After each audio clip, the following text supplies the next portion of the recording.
भगवती खीरापति मैया की जय हो। कथा में चलते हैं, अपना ध्यान वहीं ले चलें जहां कल कथा को विश्राम दिया था। तो आनंद कंद परमात्मा श्री कृष्णचंद्र जी का कल शुभ मुहूर्त में विवाह हुआ। यहां पर कथा को विश्राम दिया गया था। बड़ा ही द्वारका में आनंद उत्सव मनाया गया विवाह का। धूमधाम से बलराम जी ने अपने छोटे भाई कन्हैया की शादी की। समय बीतता चला गया और समय आने पर रुक्मणी जी के यहाँ एक पुत्र की प्राप्ति हुई। उसका नाम प्रद्युम्न रखा गया। पुत्र का नाम प्रद्युम्न रखा, लेकिन विधि का जो विधान है उसको कोई टाल नहीं सकता। प्रद्युम्न के द्वारा संबासुर राक्षस का वध लिखा था कि कृष्ण का प्रथम पुत्र तेरा वध करेगा। संबासुर को ऐसा वरदान मिला था।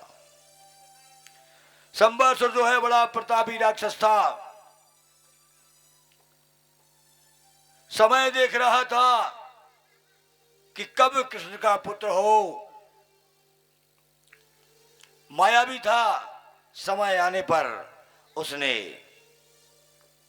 भगवान के घर में चोरी की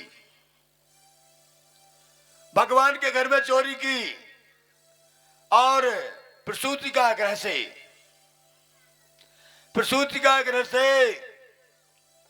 भगवान के पुत्र को चोरी करके ले गया।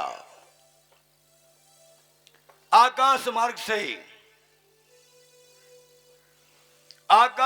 से जो है संबासुर भगवान के घर से भगवान के पुत्र प्रद्युम्न को चोरी करके ले जा रहा है। और साक्षात नारायण देख रहे हैं कि मेरे ही पुत्र को मेरे ही घर से संबासुर चुरा कर ले जा रहा है, लेकिन विधि के विधान को कोई टाल नहीं सकता। भगवान कुछ नहीं बोले।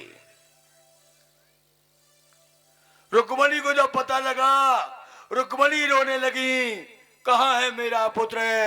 कहती है प्रभु आप सब जानने वाले हैं, अंतर्यामी हैं, आप बताएं मेरा पुत्र कहाँ है?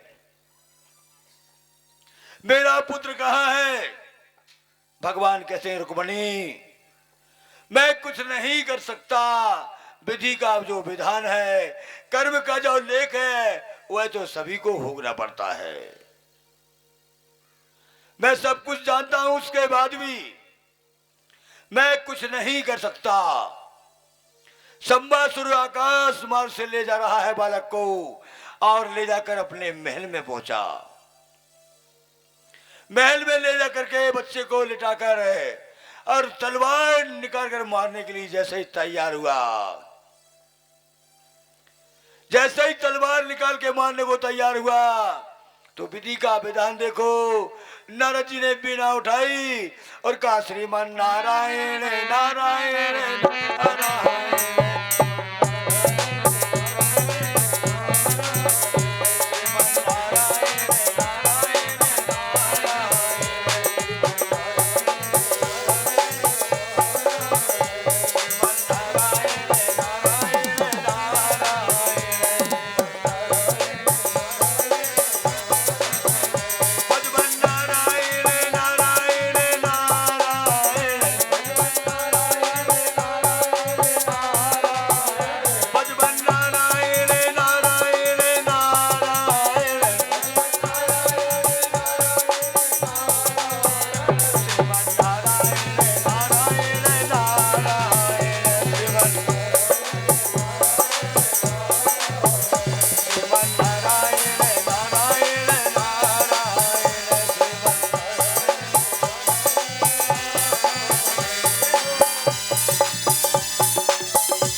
तालियां बजाएं।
बोलिए राधा कृष्ण भगवान की। नारद जी ने बीड़ा उठाई, पहुंचे संबासुर के महल में और कहते हैं राजन, यह क्या निंदनीय कार्य कर रहे हो? इतने बलशाली होकर एक मासूम बच्चे की हत्या कर रहे हो, लज्जा नहीं आती तुम्हें? लज्जा नहीं आती? कितना निंदनीय कार्य कर रहे हो? संवर्षस कहता है, क्या बताऊं, यह कृष्ण का प्रथम पुत्र है और इससे मेरी मृत्यु लिखी है। नारद जी ने कहा, क्या होता है इससे? इसको तुम मत मारो, किसी सैनिक को दे दो और सैनिक उसको समुद्र में फेंक देगा। अपने हाथ से यह निंदनीय कार्य मत करो। नारद जी ने जैसे ही कहा, संबसुर ने सोचा ठीक कहते हैं नारद जी। इतना कह के नारद जी वहां से चले गए। संबसुर ने सैनिक को बुलाया और सैनिक से कहा, ले जाओ इस बालक को समुद्र में फेंक दो। सैनिक लेकर गए उस मासूम बच्चे को, प्रद्युम्न को लेकर के गए और जाकर के समुद्र में फेंक दिया। जैसे ही समुद्र में फेंका, उस बच्चे को जैसे ही समुद्र में फेंका, एक मछली ने निगल लिया। मछली ने निगल लिया। जैसे ही मछली ने निगला और मछुआरे जाल फैलाए हुए थे, मछुआरे जाल फैलाए थे, वह मछली जो है जाल में फंस गई। किनारे पर ले आए मछुआरे और बाजार में बिकने आ गई। जैसे ही बाजार में बिकने आई, संबासुर के जो सैनिक हैं वह संबासुर के लिए सब्जी के लिए गए थे बाजार में। उस मछली को संबासुर के सैनिक खरीद कर ले आए। जैसे ही लाए और वहां एक विद्यावती नाम की स्त्री, विद्यावती नाम की स्त्री रसोई में भोजन बनाने का कार्य करती थी। सैनिकों ने जैसे ही मछली को लाके दिया और विद्यावती ने जैसे ही चाकू से मछली को जैसे ही काटना प्रारंभ किया, बच्चे के रोने की आवाज आने लगी। जैसे ही बच्चे के रोने की आवाज आई, नारद जी ने सोचा कहीं विद्यावती घबरा न जाए। नारद जी ने बीड़ा उठाया कि श्रीमन नारायण नारायण नारायण,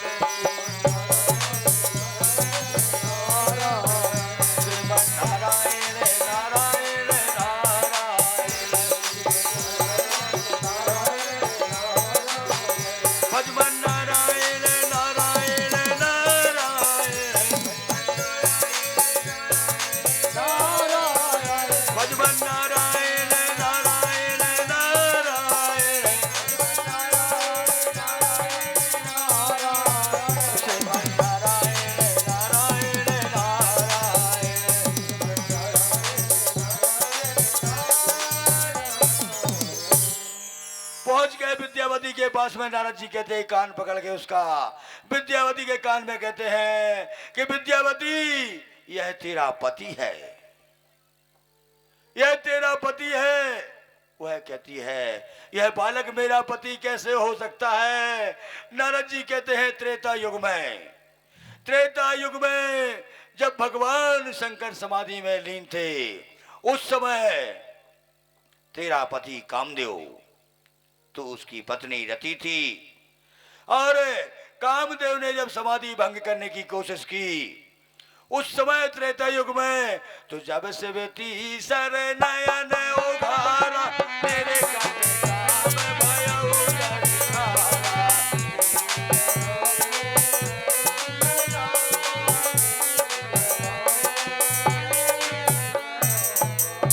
त्रेता युग में तेरे पति कामदेव ने भगवान शंकर की समाधि में भंग किया था। जैसे ही शंकर जी ने तीसरा नेत्र खोला और तेरा पति जल के राख हो गया था, तो उस समय रति थी। तूने जब वरदान मांगा, भगवान भोलेनाथ से प्रार्थना की कि ओम नमः शिवाय, ओम नमः शिवाय,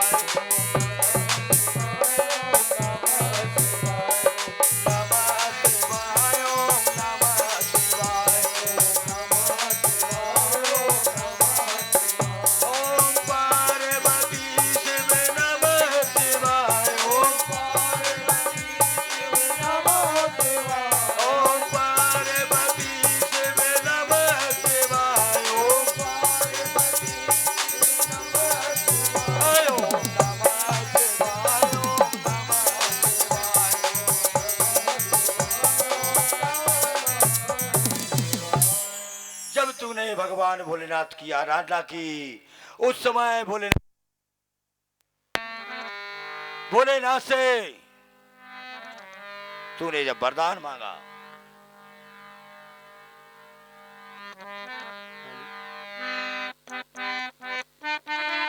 राधे, तूने जब वरदान मांगा तो भगवान भोलेनाथ ने कहा कि रति इस समय कुछ नहीं हो सकता, तेरा पति जल के भस्म हो गया। मैं वरदान देता हूं कि द्वापर युग में जब भगवान अवतार धारण करेंगे, परब्रह्म परमात्मा, और कृष्ण अवतार होगा, कृष्ण अवतार में कृष्ण का प्रथम पुत्र तेरा पति होगा, जो शंबासुर नाम के राक्षस का वध करेगा। भगवान भोलेनाथ ने त्रेता युग में वरदान दे दिया था। कहा नारद जी ने कि रति तू उस जन्म में रति थी, कामदेव की पत्नी, और यही कामदेव प्रथम पुत्र है कामदेव, और तू विद्यावती यहाँ रसोईया बनाने का काम कर रही है, इसलिए इस बालक का पालन पोषण कर और इसको आसुरी विद्या सिखाओ। इतना कह के नारद जी चले गए। उस विद्यावती ने उस बालक का लालन पालन किया। समय आने के पूर्व, समय आने के पहले ही भगवान की लीला, वह बच्चा जो है किशोर अवस्था में आ गया, मायावी आसुरी सभी शक्तियां सीख ली, और एक दिन शंबासुर को ललकारा। शंबासुर के साथ में विशाल युद्ध हुआ। भगवान को पता लगा कि मेरा पुत्र से शंबासुर का युद्ध चल रहा है। द्वारका से भगवान पहुंचे शंबासुर के महल में, जहां पर युद्ध चल रहा था, और भगवान ने जैसे ही अपने पुत्र पर कृपा की, शंबासुर का प्राणांत हो गया। शंबासुर का वध करवा के और प्रद्युम्न को साथ में लेकर भगवान जो हैं द्वारका आ जाते हैं। द्वारका में आ गए भगवान। जब तक भगवान प्रद्युम्न जब तक शंबासुर का वध किया, अपनी पुत्र वधु विद्यावती को साथ में लेकर के आए। इतने के बीच में भगवान ने 107 विवाह, 16,107 विवाह और कर लिए। 16,107 विवाह और कर लिए भगवान ने। इतने के बीच में